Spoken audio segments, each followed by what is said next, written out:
Bismillahirrahmanirrahim. Assalamualaikum warahmatullahi wabarakatuh.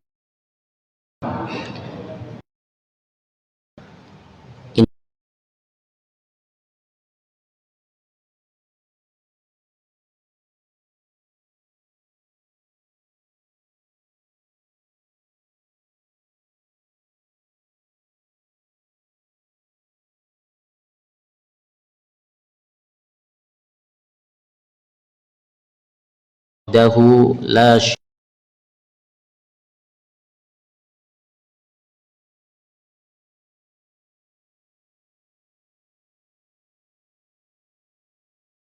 Bapak Ibu yang kemu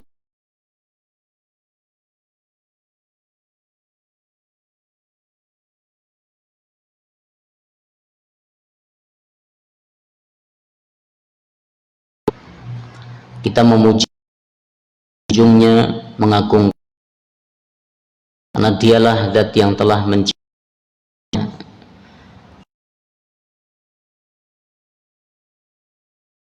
yang ada dalam semesta ini. Allah Subhanahu wa Ta'ala kita yang tidak kecuali atas pemberian darinya.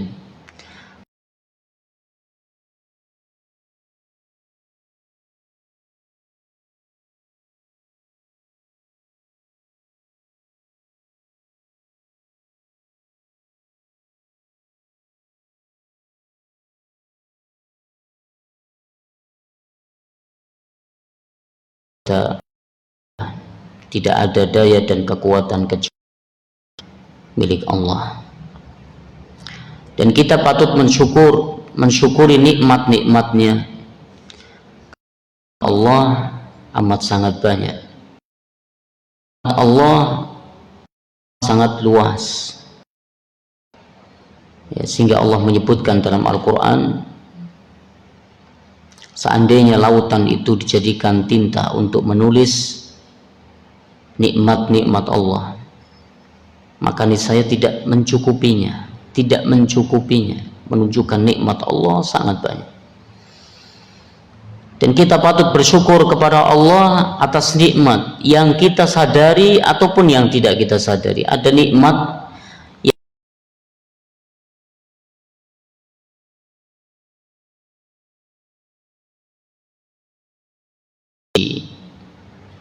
ya, orang lain Allah uji, justru kita menikmat.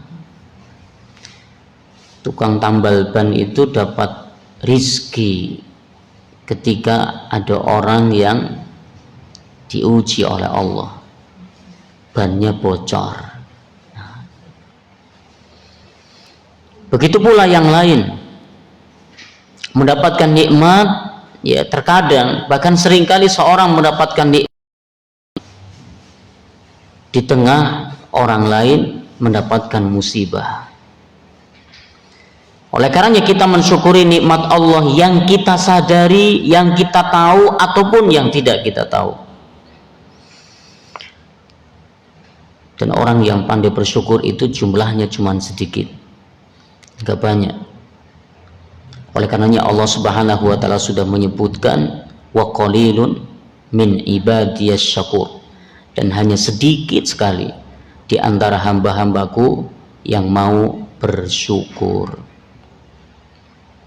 Kita mensyukuri nikmat Allah dari yang terkecil,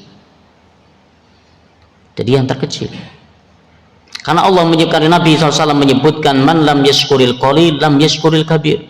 Siapa yang tidak mampu mensyukuri nikmat Allah yang kecil, yang sedikit, akan sulit untuknya mensyukuri nikmat Allah yang besar.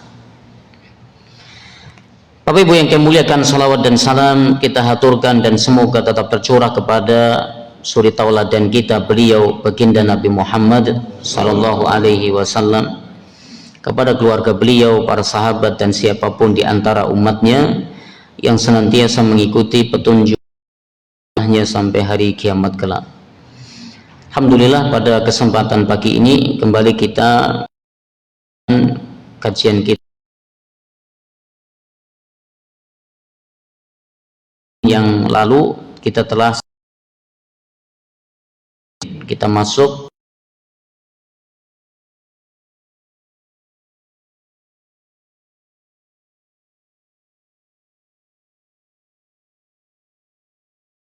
aplikasi Qurannya, silakan bisa dibuka di surah. Ya, kita akan baca lebih dahulu untuk sama-sama kita memperbaiki bacaan kita dari ayat 1 sampai ayat yang ke-9. A'udzu billahi minasy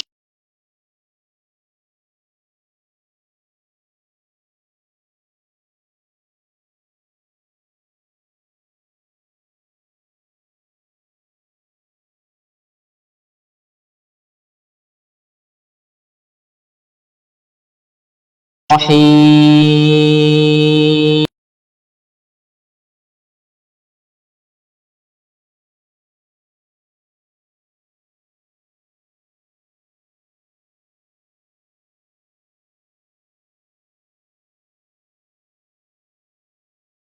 Fatarat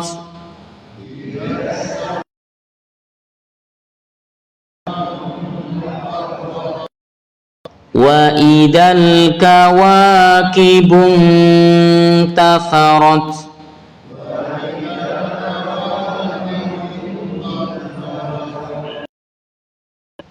wa idal biharu fujjirat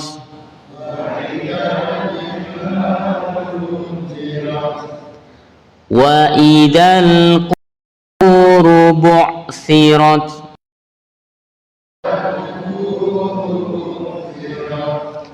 alimat nafsum ma qaddamat wa akharat.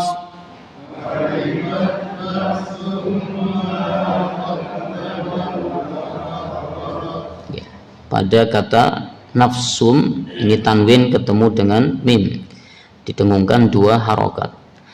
Alimat nafsum ma qaddamat wa akharat.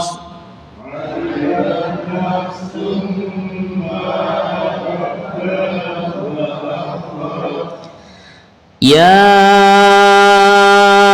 ayyuhal insan gharraka bi rabbika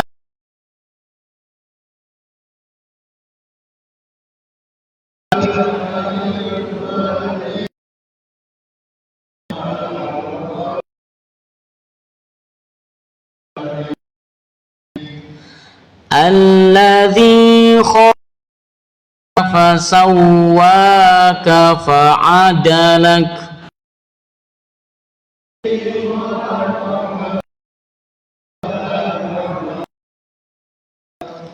fi ayyi ratim ma syaa.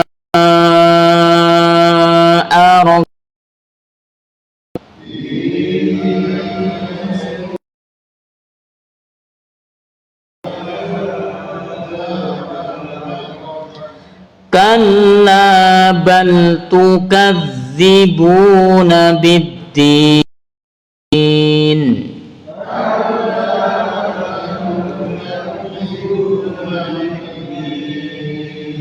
Kita terjemahkan bismi, dengan nama Allahi, Allah, Rahmani,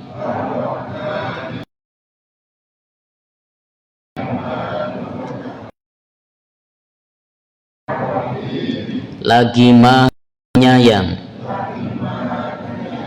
Idza apabila as-sama'u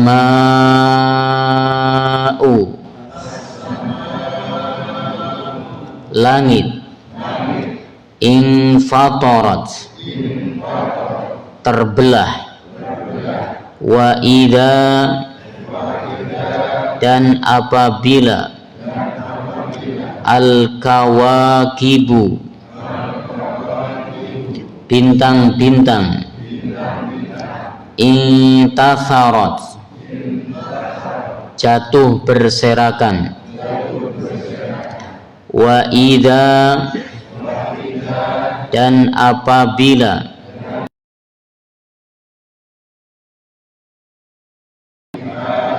laut meluap.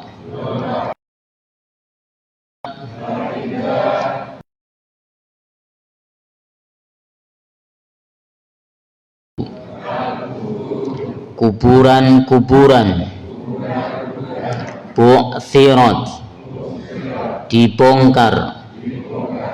Alimat, diketahui. Nafsun, setiap jiwa. Ma, apa yang, qad, yang telah lalu. Wa akharat, yang dilupakan.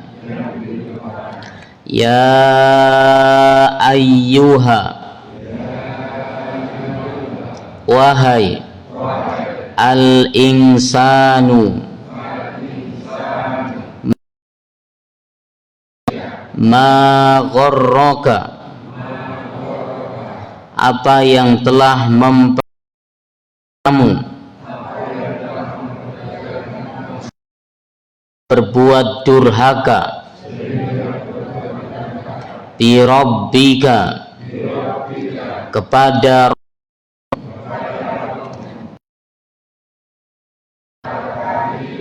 yang maha mulia.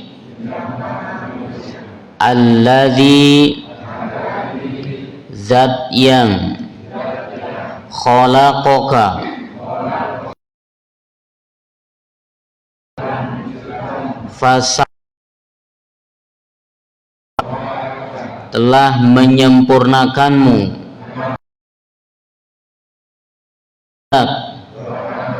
Dan menjadikanmu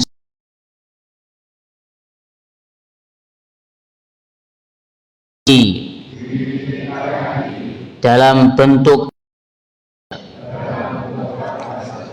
kami ulang, di ayyi suratin, dalam bentuk apa saja. Masya'a rakkabak,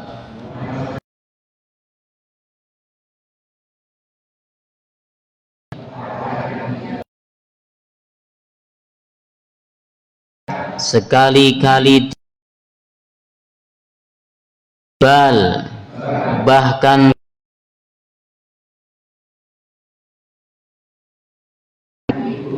mendustakan.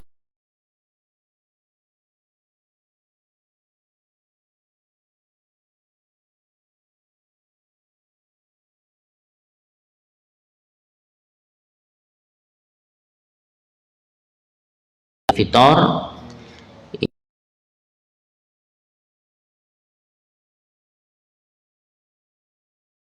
ma'ung fatorat.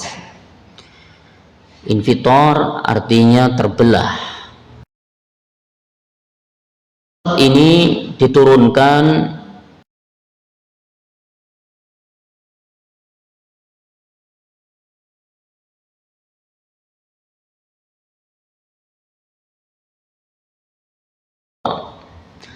surat dalam Al-Quran itu diturunkan ada dalam mushaf yang kita pegang, ya. Kalau urutan dalam mushaf yang kita bawa, ini pertama surat Al-Fatihah, Al-Baqarah, Ali Imran, An-Nisa, dan seterusnya, ya. Itu bukan urutan diturunkannya Al-Quran. Adapun diturunkannya Al-Quran berbeda-beda, ya, sesuai dengan kondisi, sesuai dengan peristiwa yang terjadi, ya, agar manusia hikmahnya, manfaat dari setiap kejadian atau peristiwa tersebut. Maka surat Al-Infitar ini diturunkan oleh Allah Subhanahu wa taala setelah surat An-Nazi'at. Ya, setelah surat An-Nazi'at. Dan surat Al-Infitar ini surat Makkiyah, ya, Makkiyah, yang berarti diturunkan sebelum hijrahnya Nabi ke kota Madinah. Surat Al-Infitar ini berisi tentang peristiwa dahsyatnya hari kiamat. Dan ini salah satu ciri, ya, dari surat Makkiyah. Salah satu ciri dari surat Makkiyah adalah isinya tentang huru-hara hari kiamat, tentang anjuran agar mengikuti petunjuk Nabi Shallallahu Alaihi Wasallam, mengimaninya, mengambil petunjuknya. Dan biasanya surat Makkiyah itu suratnya pendek-pendek. Ya, kita lihat surat Al-Infitar, idzas sama'u fatarat. Pendek-pendek dalam surat ini. Jadi surat Makkiyah tadi isinya adalah tentang hari kiamat, tentang iman kepada Nabi, anjuran atau perintah untuk mengikuti petunjuk Nabi Shallallahu Alaihi Wasallam. Karena sasaran dakwahnya adalah orang-orang musyrik Mekah yang durhaka kepada baginda Nabi, menyakiti baginda Nabi dan para sahabat, mengusirnya. Nah, ini surat Al-Infitar diturunkan sebelum hijrahnya Nabi ke kota Madinah. Surat Al-Infitar itu seperti beberapa surat yang lain yang menceritakan tentang kejadian dahsyatnya hari kiamat. Yang pertama adalah surat Al-Qari'ah, hari kiamat. Yang kedua adalah surat Al-Insyiqaq, idzas sama'u syaqqat. Al-Insyiqaq juga artinya adalah terbelah, apabila langit terbelah. Yang ketiga surat Al-Infitar, yang berarti langit terbelah. Yang keempat adalah surat At-Takwir.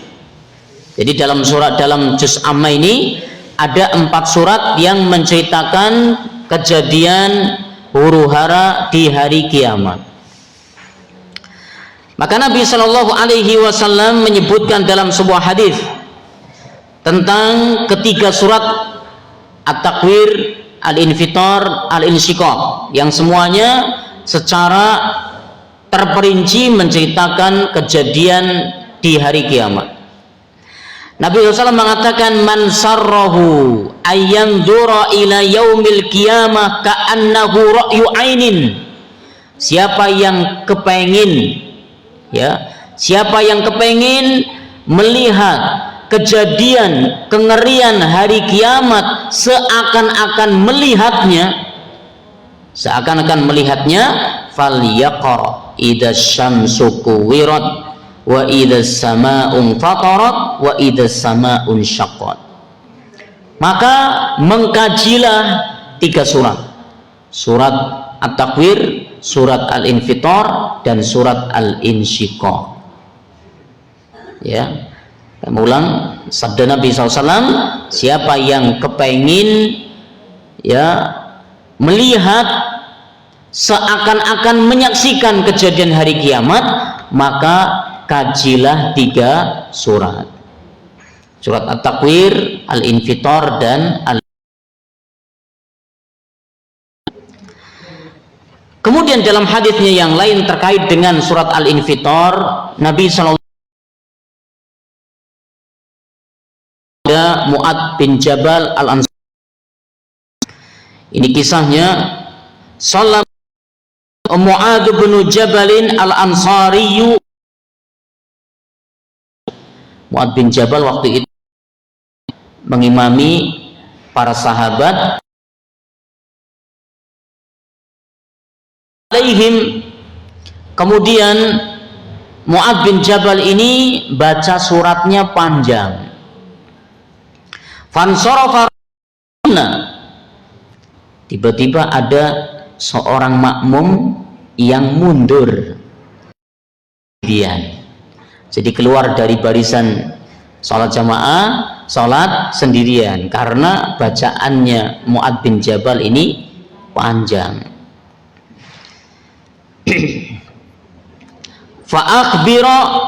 Fa'ukhbira Mu'adzun anhu. Setelah selesai sholat, Mu'adz bin Jabal dikasih tahu, tadi ada seorang yang mundur dari barisan jamaah lalu sholat sendirian. Faqala innahu munafiqun. Tiba-tiba Mu'adz bin Jabal komentar. Falamma balagha dzalika ar-rajul dakhala ala Rasulillah sallallahu alaihi wasallam. Ucapannya Mu'adz bin Jabal ini diketahui oleh laki-laki tersebut. Akhirnya laki-laki tersebut lapor kepada Rasulullah sallallahu alaihi wasallam. Fa akhbarahu ma qala Mu'adzun. Laki-laki tersebut lapor kepada Nabi tentang ucapannya Mu'adz bin Jabal yang mengatakan laki-laki tersebut adalah orang munafik.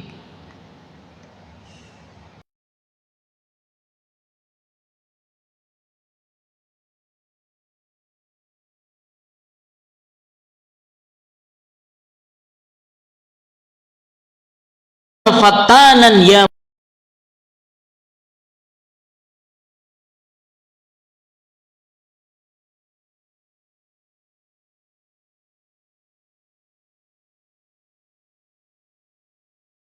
faqara, maka baca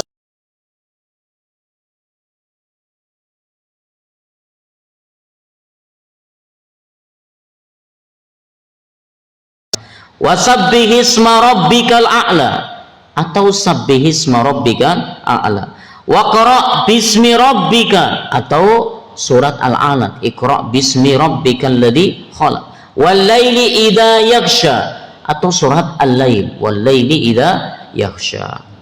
Nah, ini hadis diriwayatkan oleh Imam Muslim. Dalam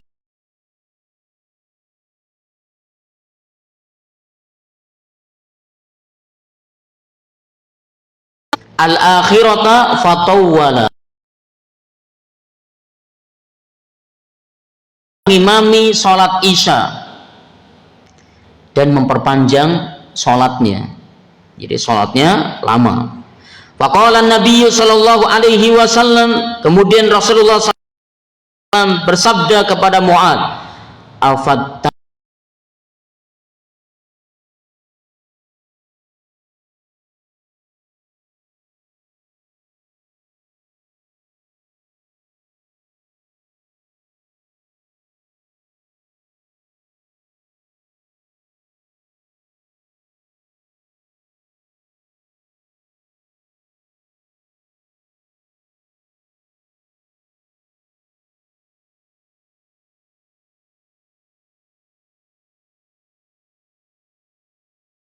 bagian dari surat yang dianjurkan oleh Nabi. Jadi kalau memang Bapak Ibu yang kami muliakan, sholat 5 waktu Nabi SAW mengerjakannya ada urut-urutannya, mana yang lama, mana yang lebih pendek.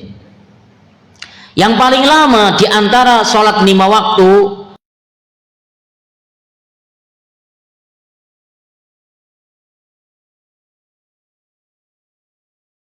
di antaranya di juz 29, panjang. Ya. Kemudian sholat isya itu lebih pendek, bacaannya lebih pendek. Makanya Nabi SAW menganjurkan apa? Kalau ngimami sholat ya di sholat isya surat sabbihis atau wasyamsi wa duhaha atau al-infitor atau iqra bismi rabbikal ladzi khalaq atau kemudian wadduha atau walaili idza yaghsha. Ini bacaannya itu lebih pendek. Ya, enggak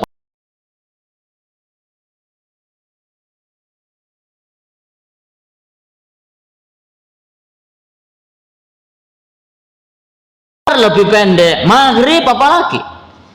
Bapak Ibu yang kami muliakan, kalau sebagian imam di Masjidil Haram sholat maghrib itu kadang bacanya Al-Falaq, An-Nas, kadang bacanya Al-Kafirun, Qul huwallahu ahad.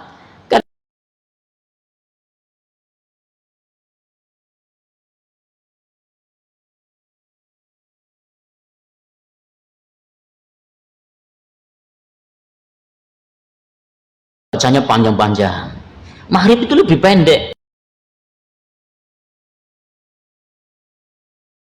Istirahat, ya, istirahat. Ya, selama seharian kerja misalnya, maka sholat asar pendek, maghrib itu lebih pendek bacaannya. Dan demikianlah imam itu seyogianya melihat bagaimana kondisi makmum. Bagaimana kondisi makmum. Nabi SAW ketika ngimami para sahabat lalu mendengar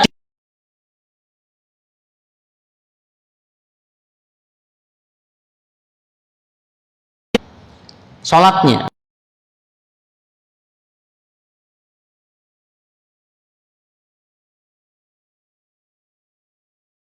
mendengar tangisan anak kecil, makanya melihat bagaimana kondisi makmum.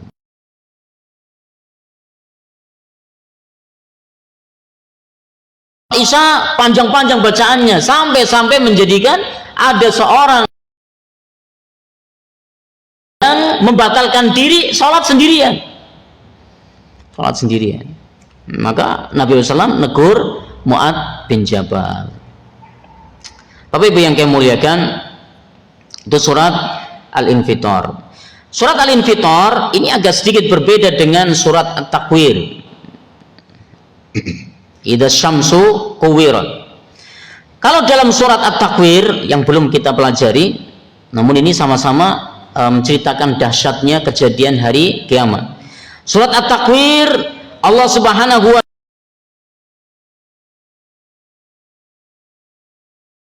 Ta'ala rentetan ayat. 6 ayat pertama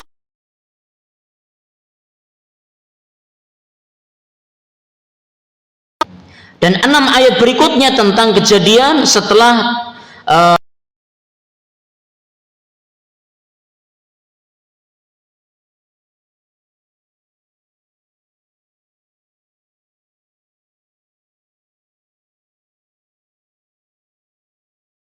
Subhanahu wa Ta'ala menyebutkan tentang bagaimana dahsyatnya kejadian hari kiamat.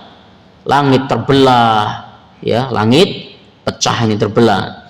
Kemudian bintang-bintang itu jatuh berserakan, lautan itu meluap. Lautan di sini bukan hanya sekedar lautan, namun setiap atau semua sungai-sungai meluap. Setiap sungai-sungai meluap, semua lautan meluap. Bayangkan bumi jadi apa? Tenggelam sudah semuanya. Allah sebutkan di dalam surat Al-Infitar. Apa faedahnya, tujuannya?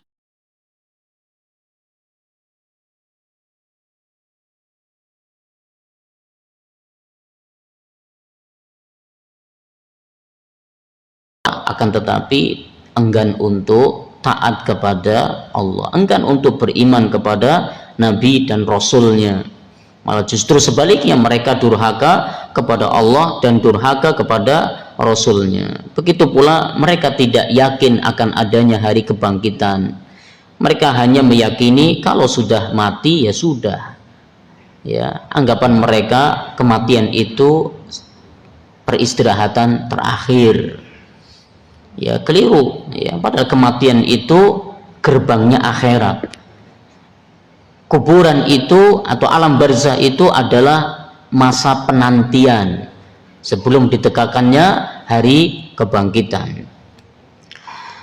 Allah Subhanahu wa taala berfirman di ayat yang pertama, idzas samaa'un fatarat. Ya, idzas samaa'un fatarat, apabila langit itu terbelah. Bapak Ibu yang kami muliakan, kita tahu langit adalah makhluk terbesar yang nampak di hadapan kita. Makhluk terbesar yang nampak di hadapan kita. Yang kita saksikan makhluk terbesar dan tidak ada yang lebih besar daripada itu. Kita bicara yang nampak di hadapan kita. Karena kita lihat langit, yang kita lihat di atas kita itu mana ujung mana pangkalnya nggak diketahui.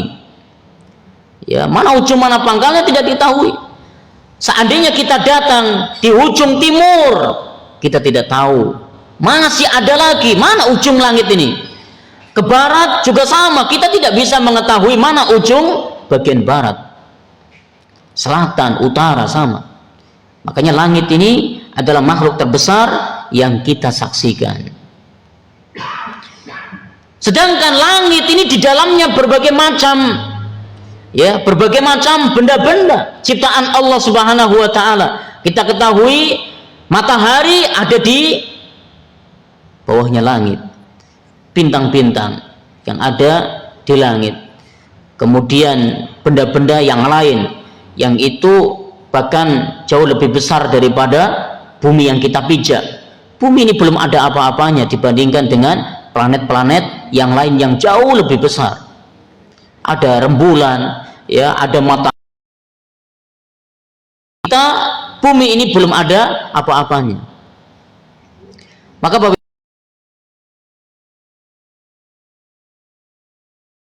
ciptaan Allah yang bernama langit.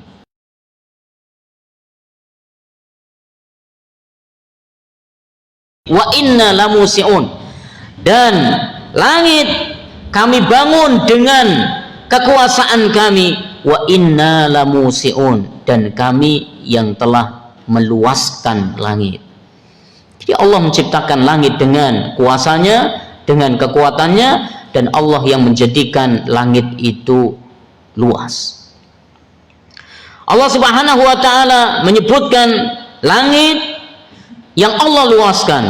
Oleh karena itu penciptaan manusia itu jauh lebih ringan daripada saat Allah menciptakan langit. Allah menciptakan langit yang luasnya luar biasa, yang besarnya luar biasa. Allah ciptakan dengan kekuasaannya. Maka kita katakan penciptaan manusia itu jauh lebih ringan daripada penciptaan langit. Ya, dari sisi besarnya saja kita nggak ada apa-apanya. Jangankan dilihat dari langit, kita naik pesawat lihat ke bawah, ini yang tergedenya kayak gitu saja, seperti hanya titik saja. Bagaimana manusia nggak kelihatan? Ya. Maka kalau Allah Subhanahu wa taala mampu dan mudah menciptakan langit yang begitu luas, maka Allah amat sangat mudah menciptakan manusia. Artinya ini menjadi renungan buat kita. Manusia itu nggak ada apa-apanya dibandingkan makhluk yang lain. Penciptaannya kita ini amat sangat mudah dibandingkan dengan penciptaan Allah. Menciptakan langit, Allah menciptakan bumi dan alam semesta yang lain. Maka apa yang menjadikan kita sombong? Apa yang menjadikan kita congkak ketika kita berjalan? Apa yang kita banggakan dengan kemampuan kita? Kita ini tidak ada apa-apanya dibandingkan dengan makhluk Allah yang lain, yang lebih besar. Maka penciptaan kita itu lebih mudah daripada Allah menciptakan langit dan bumi. Allah Subhanahu wa taala menyebutkan bahwa Allah menciptakan langit, meninggikannya tanpa ada tiang penyangga. Di mana Allah berfirman, wa ilas samai kaifa rufi'at, ya, dan bagaimana, ya, apakah engkau tidak melihat langit bagaimana Allah tinggikan tanpa tiang. Kemudian Allah menyebutkan dalam surat yang lain, khalaqas samawati bighairi amadin tarawnaha. Allah Subhanahu wa taala menciptakan langit tanpa adanya tiang penyangga. Ayatnya yang lain, wa yumsikus samaa an taqa'a 'alal ardi illa biidnih, dan dia menahan langit tidak jatuh ke bumi. Langit ini tanpa tiang, betapa luasnya, dan itu tanpa tiang penyangga, dan Allah menahannya, menjaganya bagaimana langit itu supaya tidak jatuh ke bumi. Allah Subhanahu wa ta'ala. Maka sungguh menakjubkan ketika kita merenungi satu ciptaan Allah ini, yaitu langit. Ya, betapa makhluk yang amat sangat besar yang Allah ciptakan, lalu Allah luaskan, Allah tinggikan tanpa tiang penyangga, yaitu semua atas izin Allah, sehingga langit itu tidak sampai jatuh ke bumi. Masya Allah. Bapak Ibu yang kami muliakan, Allah Subhanahu wa ta'ala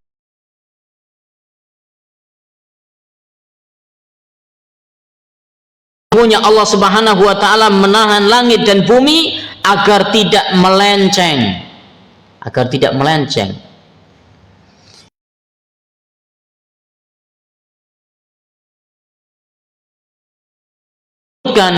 Apa yang dimaksud dengan antazula, agar tidak melenceng? Kata Al-Imam At-Tabari, li'alla tazula min amakinihima, supaya langit dan bumi itu tidak melenceng dari posisinya. Jadi Allah memerintahkan langit di posisinya, Allah memerintahkan bumi berada di posisinya, dan Allah menahan keduanya agar tidak melenceng dari posisi masing-masing. Ini bagi Allah mudah. Ya, antazula, tazula ini artinya melenceng atau tergelincir lah bahasa kita.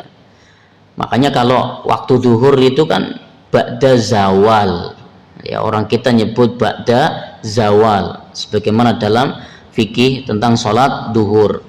Apa artinya ba'da zawal? Setelah matahari bergeser dari atas ubun-ubun kita, bergeser sedikit ke arah barat, itu namanya ba'da zawal.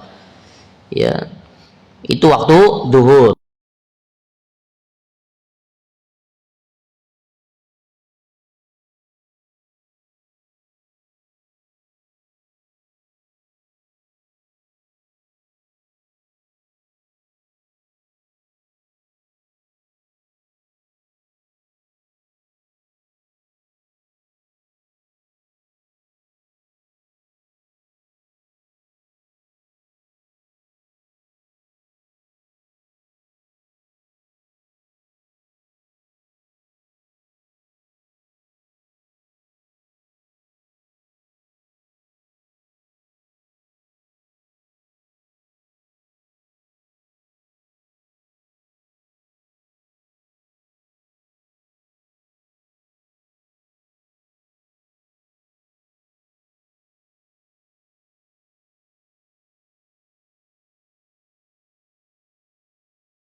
Allah Subhanahu wa ta'ala mengatakan dalam ayatnya, innallaha yumsikus samawati wal ard, sesungguhnya Allah Subhanahu wa ta'ala menahan langit, menahan bumi, antazula, supaya tidak tergelincir dari posisinya.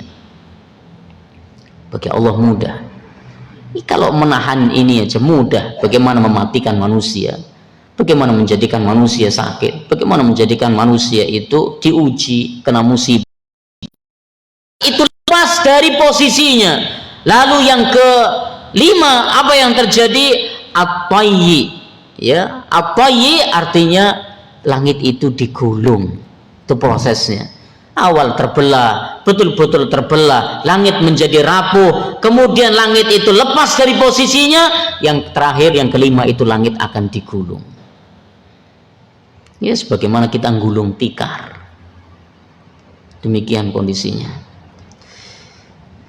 Bapak Ibu yang kami muliakan, ini menunjukkan dahsyatnya apa yang bakalan terjadi di hari kiamat. Maka kalau sudah langit demikian kondisinya, bagaimana benda-benda yang di bawah langit? Bagaimana matahari, bagaimana bulan, bagaimana bintang-bintang, bagaimana kita lihat ya meteor, ya, bagaimana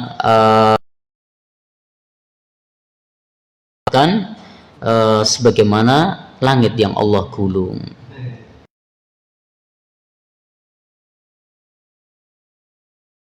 Kedua, wa idzal kawakibung tafarat, dan apabila bintang-bintang posisinya, bintang yang kita lihat terkadang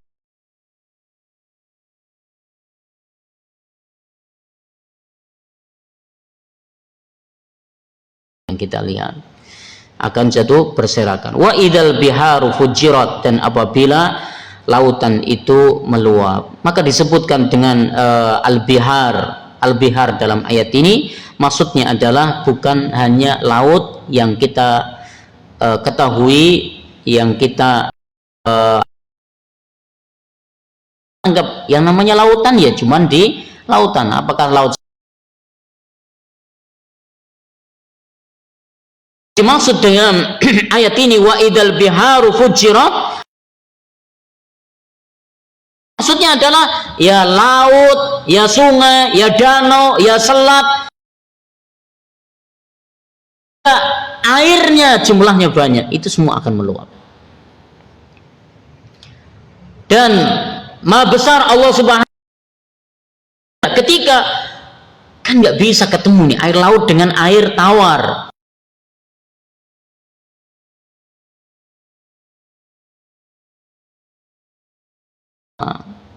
Ya, dan lautan itu meluap. Kalau sudah demikian,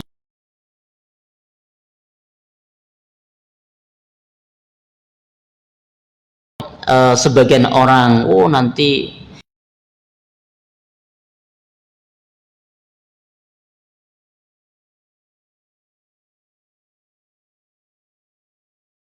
akan tenggelam karena laut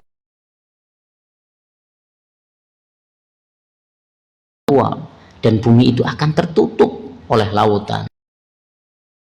Di mana Allah Subhanahu wa Ta'ala bahrain, hadza 'adbun furatun wa hadza milhun ujajun wa jura. Allah Subhanahu wa Ta'ala berfirman di dalam surat Al-Furqan, dan dialah yang membiarkan dua laut itu mengalir berdamai. Ini air asin, ini air tawar.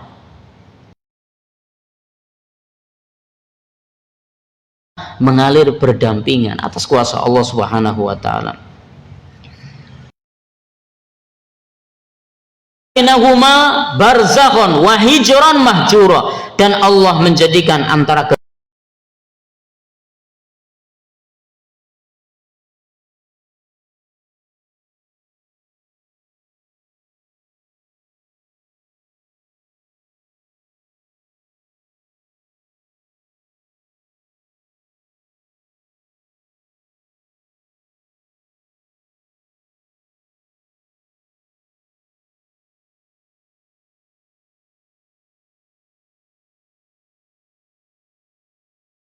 kita kepada Allah Subhanahu wa Ta'ala,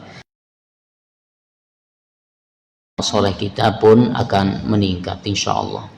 Mari kita akhiri, kita tutup dengan baca doa kafaratul majlis. Subhanakallahumma bihamdika